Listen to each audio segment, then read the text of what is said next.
আমরা তো ইউজুয়ালি যখন হচ্ছে মানে there is this very typical and sugar coating idea of us যে জায়গায় দাঁড়িয়ে হচ্ছে আমরা ছোটবেলা থেকে ভাবি will B a doctor or engineer or a lawyer. So আপনার হচ্ছে এই ক্যারিয়ারে আসা বা ইফ আই সে যে আপনি মার্কিন যুক্তরাষ্ট্রের হচ্ছে অ্যাসপেন ক্যাপিটাল ম্যানেজমেন্টে হচ্ছে আছেন, and I guess you are very young in that sense to be a vice president. তো সেই জায়গা থেকে এই ক্যারিয়ারটার চিন্তা আসলো কোত্থেকে স্কুল কলেজে? স্কুল থেকে আসলে ফাইন্যান্সিয়াল সেক্টরটা আমাকে খুব অ্যাট্রাক্ট করতো। এর পিছনে অনেকগুলো রিজন হচ্ছে পার্সোনাল ফাইন্যান্স ম্যানেজ করার জন্য আমাদের যারা বড়রা ছিলেন তারা বিভিন্নভাবে আমাকে বিভিন্ন সময় কিছু জ্ঞান দিতেন যে তুমি এইভাবে জিনিসগুলোকে ম্যানেজ করো স্কুল লাইফ থেকে।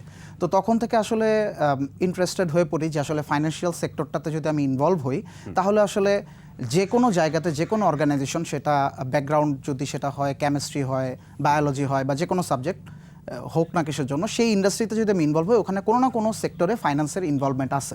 বাট এটা এমন একটা এরিয়া যেখানে আমি যে কোনো অর্গানাইজেশনে যে কোনো ইন্ডাস্ট্রিতে আমি ইনভলভ হতে পারি। তো সেই পয়েন্ট অফ ভিউ থেকে আমার আসলে এই যাত্রাটা শুরু হয় যে আমি আসলে এই সেক্টরটাতেই কিছু একটা করব। So you have this vast knowledge about this thing, যে জায়গায় আপনি আপনার ক্যারিয়ার সম্পর্কে খুব ভালো করে হচ্ছে ইমপ্লিমেন্ট করতে পারছেন।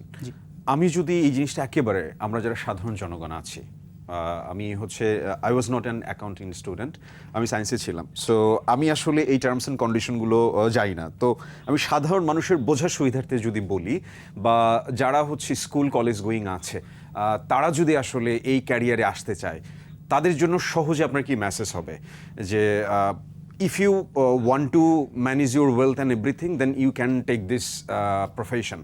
মানে বোঝার সুবিধার্থে হোয়াট ইউ ডু, মানে খুব সহজে যদি বলি।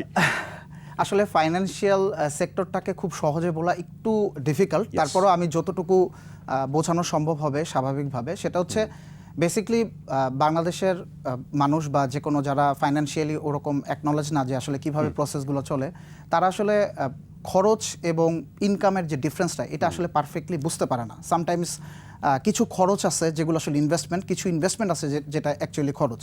তো এই ডিফারেন্সগুলো যদি কেউ না বুঝতে পারে তখন হচ্ছে সমস্যাটা ক্রিয়েট হয়। সো সেই পয়েন্ট অফ ভিউ থেকে যদি কেউ আপনার শর্ট কিছু ফাইন্যান্সিয়াল কোর্স আছে অথবা অ্যাকাউন্টিং এর উপরেও কিছু কোর্স আছে, সেই পারপাসে যদি তারা ইনভলভ হয় এবং তারা কিছু ইন্টারন্যাশনাল টুলস আছে, ইআরপি আছে এবং ক্লাউড অ্যাকাউন্টিংয়ের কিছু সফটওয়্যারস আছে, ওগুলো যদি ইউজ করা শেখে এবং পাশাপাশি তারা যদি থিওরিটিক্যাল ট্রেনিংগুলো যদি নিতে পারে, তাহলে আসলে খুব দ্রুত 3 থেকে 6 মাসের ভিতরে তারা যে বেসিক আপনার স্ট্রাকচার, তাহলে তারা ওটা ক্রিয়েট করতে পারবে এবং সেটা তারা ক্যারিয়ারেও ইনভলভ করতে পারবে, ইভেন তারা পার্সোনাল লাইফেও সেটা করতে পারবে। বুঝতে পেরেছি।